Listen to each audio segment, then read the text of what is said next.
Bisturí. Gasas y ¿Y? me quedé sin Aquiles, ¿y ahora qué?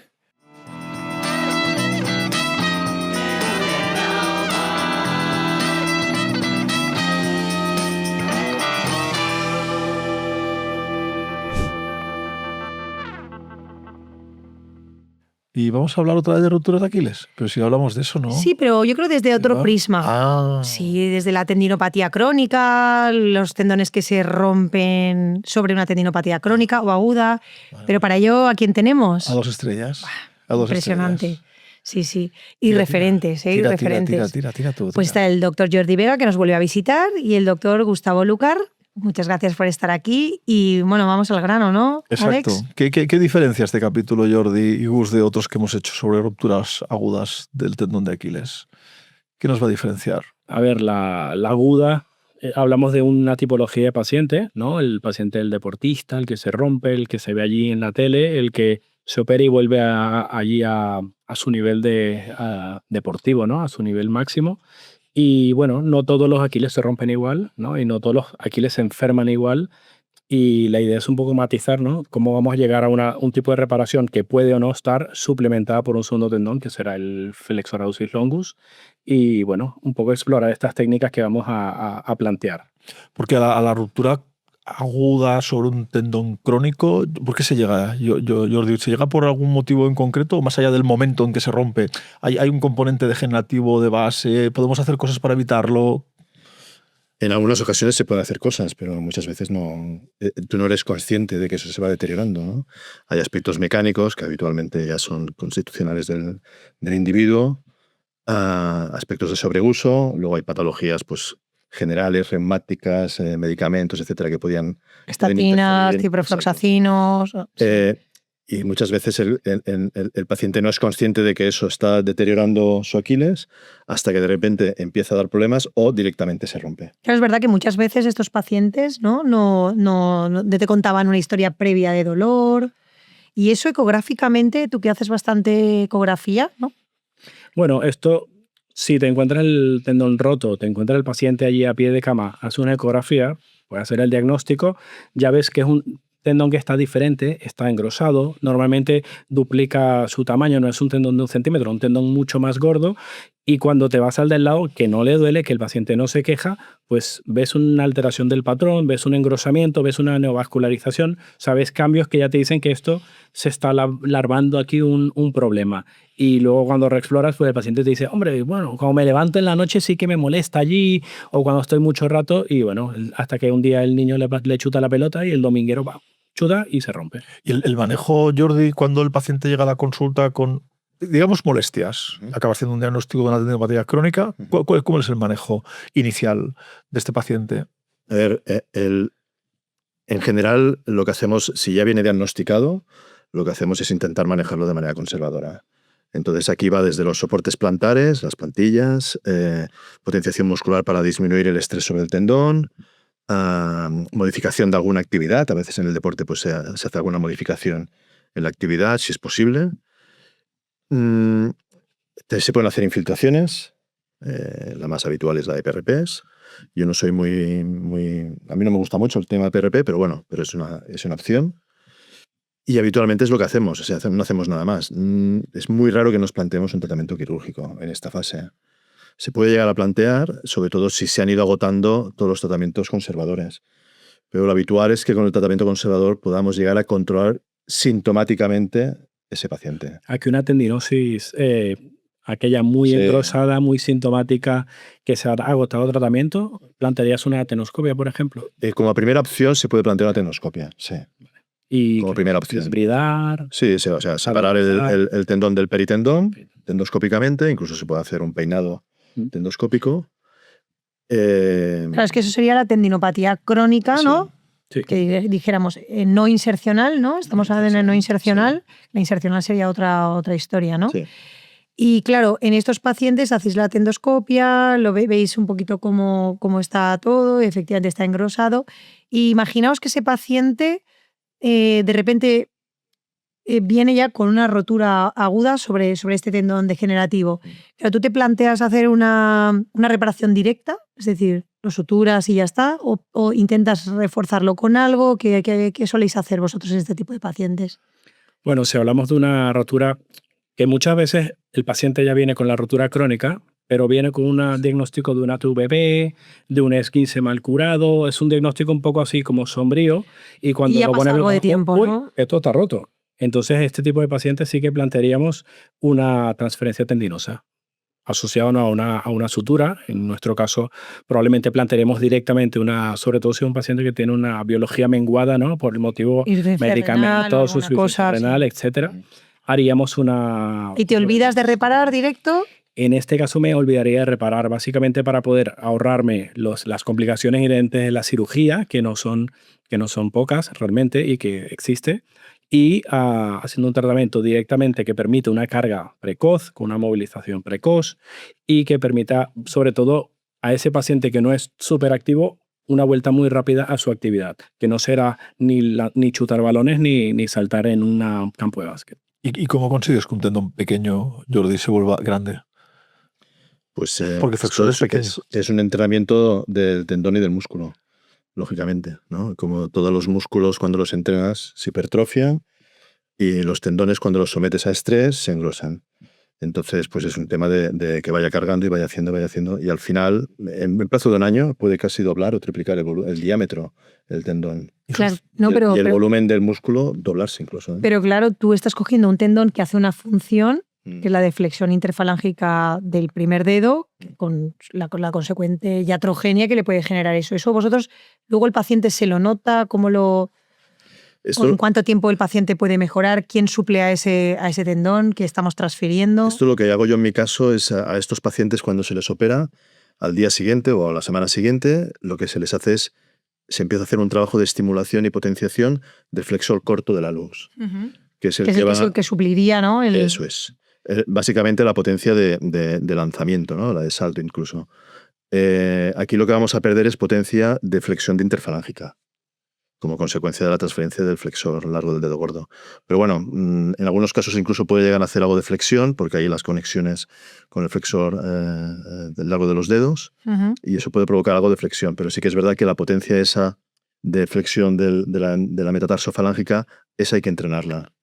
Incluso puede llegar a que con el entrenamiento llegues a tener la misma potencia o más que el contralateral. Ah, sí. Claro, porque tú estás entrenando uno, el entrenador los dos. Claro. ¿No? Entonces es como si fueras al gimnasio y hicieras bíceps solo de un brazo. Solo de un brazo. El otro no. Pues tendrías un brazo así y el otro normal, ¿no? Pues aquí pasa lo mismo. Claro. Entonces hay que... es un trabajo de fisio, lógicamente, ¿eh? Pero los fisios tienen que estimular los dos lados para mantenerlo igualado. Y antes de entrar en la técnica concreta, Jordi, que describiste, Gus, ¿qué posoperatorio utilizamos en estos pacientes para poder tener una mayor o pronta recuperación? Aquí la clave un poco es hacer una técnica muy dirigida, con una sujeción que sea fuerte, potente.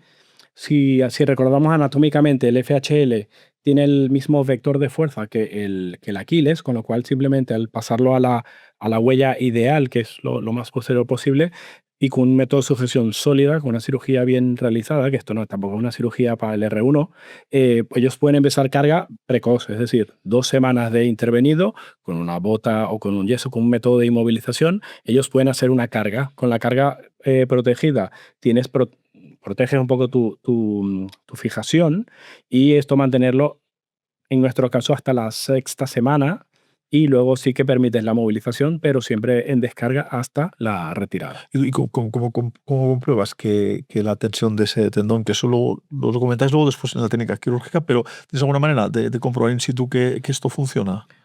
Bueno, puedes hacer el test de Thompson, básicamente. Tú a pie de cama haces tu reparación, miras un poco la tensión previa, comparándola con el pie contralateral, para no dejarlo ni elongado ni acortado. Haces tu corrección, puedes hacer un test de Thompson que generalmente responde intraquirúrgico, y a partir de allí, pues haces el protocolo de tratamiento. Luego el tema de más tenso, menos tenso, de hecho es un tema a debatir. No sé, Jordi, ¿cuánto es el punto de tensión? Si es como la sal, si te pasa, dañas la comida, ¿no? Exacto. Es preferible pasarse de tensión que no quedarse corto. Sí. Entonces, en ese aspecto, yo prefiero pasarme de tensión. Lógicamente, eso es muy artístico, ¿no? ¿Cuánto hay que tensar? Hostia, pues no sé. Bueno, también Vas tensando y vas. Bueno, ahí pero en vuestra probando. experiencia nos lo podéis, porque vosotros hacéis más, claro, a los que no hacemos menos, pues nos decís, pues mira, lo primero, es mejor dejarlo más tenso que menos tenso, vale, pues ya nos lo quedamos ahí. Y luego dices, pues mira, dejando el otro pie, ¿no? Expuesto para tú ver un poquito, tener una referencia, si no está muy mal el otro también, claro. Sí, aquí sobre todo la fuerza de despegue es importante, ¿no? Que ese es el objetivo. Si recordamos que los rocker 1, 2, 3, en el rocker 3 tú necesitas el Aquiles que te tire para adelante. Si dejas un tendón largo, al final te acorta ese tercer rocker y es un paso corto, es una cojera garantizada. Y técnicamente, Jordi, describiste Claro, la técnica. tú la describiste, cuéntanos. Cuéntanos. Mira, ¿Cuál fue tu primer paciente o cómo fue cómo la describiste? ¿Cómo dijiste? Pues mira, si cojo este tendón aquí, este paciente va a mejorar. Yo creo que eso es una cosa que llega después de tantos años de hacer cirugía artroscópica. Como todos sabemos, el flexor del dedo gordo, el tendón, es una referencia endoscópica cuando haces una endoscopia posterior de tobillo, porque es el que te marca el límite de seguridad. Por lo tanto, pues conociendo la técnica abierta, es muy fácil trasladarla a endoscópica. Solo necesitas el paciente adecuado para hacerla, ¿no? Lógicamente lo puedes hacer en cadáver, pero no sabes si va a funcionar o no, haciéndolo así, ¿no? Entonces, yo creo recordar que fue en el 2013, en un paciente suizo, 70, 80 años, ruptura crónica que había pasado desapercibida, una persona muy activa y que de repente pues, dejó de ser activa, y es el paciente ideal. De hecho, yo siempre aconsejo que cuando se empieza a hacer este tipo de técnica, se busque este tipo de paciente, de baja demanda, porque ese paciente ideal además es súper agradecido para el paciente. Y la cosa es muy fácil, es decir, al final haces la endoscopia posterior, limpias toda la zona hasta que llegas a la parte posterior, y entonces con un poquito de gracia cortas el tendón, lo trasladas, haces un túnel, lo metes ahí y lo bloqueas. Ya está. Ya está, Qué bonito, nada. Fácil. A ver, el tema es saber dónde hay que cortar. Exacto. Claro, cortas ¿dónde? el tendón, Y que Jordi. tienes ahí al lado, ¿no? Al lado del flexor tienes el nervio. Tom, Dick and Harry, ¿no? Eran el flexor, el no sé qué, el nervio. Y yo recuerdo la primera vez que lo hice, pues a mí se me quedaban dudas de dónde cortarla y corté donde todo el mundo pensaría que es, haces la endoscopia, lo ves, lo cortas ahí. Pam, ya está, claro. hombre. Y no te llegaba. Y entonces, no, llegó. ¿Ah, sí? Llegó, bueno, lo coges con alguna lazada, tiras de él, un poquito de flexión plantar y corté y llegó bien. Pero sí que es verdad que a veces se puede quedar corto ahí. Vale. Entonces empecé a cambiarlo. Hice un gesto de intentar cortarlo justo antes de llegar al nudo de Henry y costó bastante llegar ahí. Pero desde atrás, o sea, No, hacer una pequeña abertura allí. Vale, y cortarlo Pero en el justo antes de el llegar arco del al pie, sí. Y fue un poquito traumático. No, se puede hacer. No, porque Pero entonces, la adherencia se pega. sí, no es fácil llegar ahí, ¿no? Claro, luego tirabas y tampoco salía. Y entonces pensé, bueno, pues si aquí me quedo corto y lo veo muy bien, y ahí me quedo bien, pero me sobra mucho, pues en medio. Y entonces en medio es un sustentáculo tali. Con lo cual me metía dentro de la vaina del tendón, en la zona del sustentáculo tali, y más o menos donde está la punta del malleolo medial, bajas, hasta que ¡pum!, te metes en el sustentáculo con el dedo. Y ahí metes una agujita en una dirección adecuada para no lesionar el paquete neurovascular, que lo tienes más o menos paralelo en esa zona. Pues de dorsal a plantar, con un bisturí de estos de percutánea que solo cortan en la puntita, te metes y con visualización endoscópica haces así y ya lo tienes. Y entonces tienes ahí suficiente tamaño para meterlo en un túnel y que te sobre incluso dentro del túnel. Exacto, y decidir la tensión que quieras. Sí. Luego la huella es importante, ¿eh? Porque si la huella en el calcáneo te vas muy adelante, que es lo fácil, ¿no? Ves el calcáneo aquí en el suelo y le pones la huella adelante, el tema es que pierdes potencia. ¿Por qué pierdes potencia? Porque esto es una palanca de segundo grado. A más posterior, más palanca y más fuerza. El problema es que cuando te vas atrás tienes la grasa de Kager, tienes el Handlung y te encuentras ahí un poco en el desfiladero de Springfield.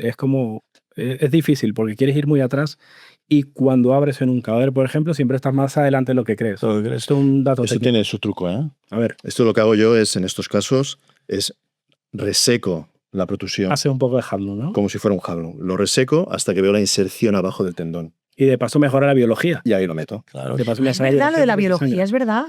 Sí, eso lo contaste en algún curso. Sí.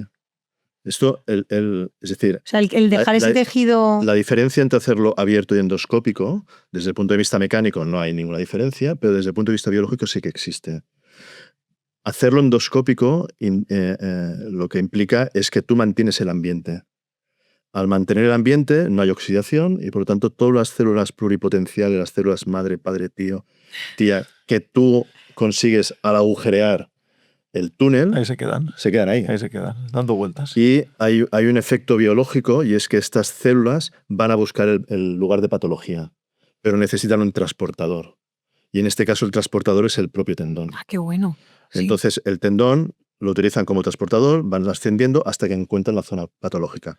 Lógicamente tienes que poner en contacto la zona patológica con el tendón que transfieres. Entonces ahí un paso importante es abrir la fascia que divide o que compartimenta el compartimento profundo con el superficial. Y entonces una vez lo abres, por ejemplo una ruptura aguda, tú vas abriendo y ves la ruptura del tendón. Sí. Cuando ya la ves, ya está. Ahí paras, haces la transferencia y entonces te aseguras de que eso va a llegar. De hecho, es muy impresionante cuando tú haces una ruptura crónica que a lo mejor lleva 4 o 5 años con la ruptura, con un tendón que no parece ni tendón, haces la transferencia y haces una resonancia al año y se ha normalizado el tendón de Aquiles. Ostras, o sea, por ese efecto biológico.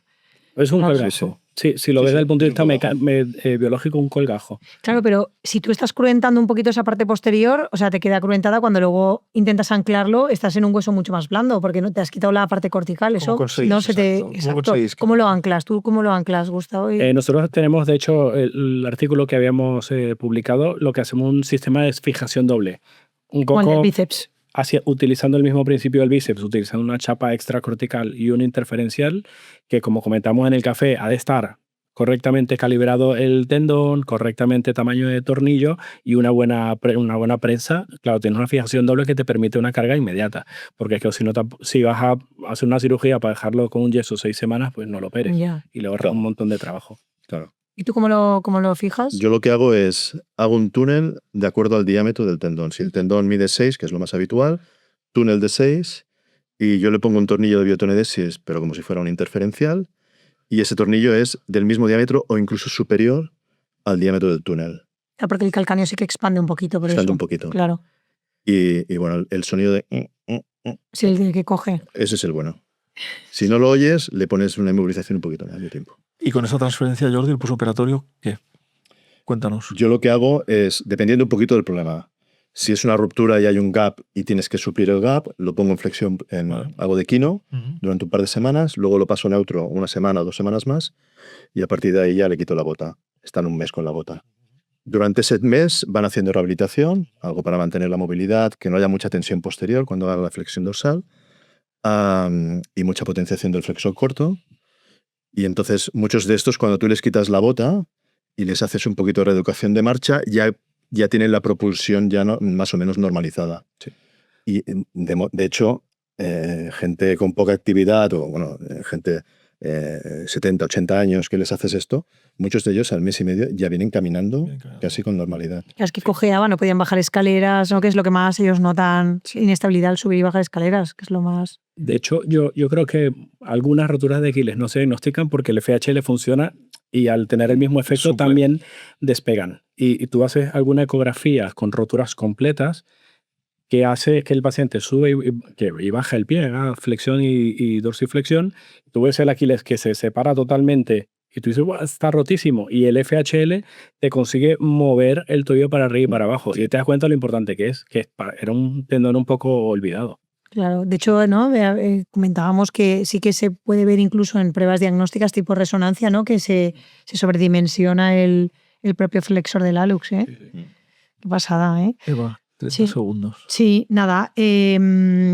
No, pues sobre todo decir que todas estas técnicas nos las enseñan en los cursos, que agradecemos los que hacemos artroscopia a menor nivel que nos las enseñéis.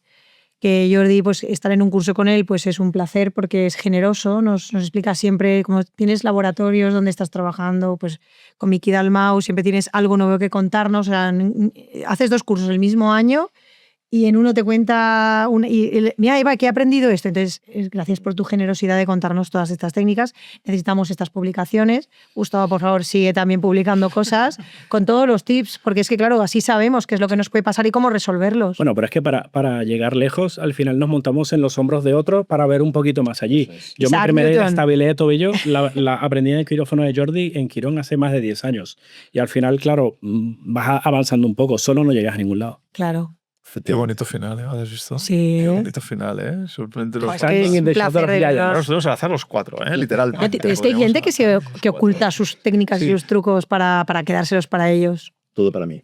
Todo para mí, ¿eh?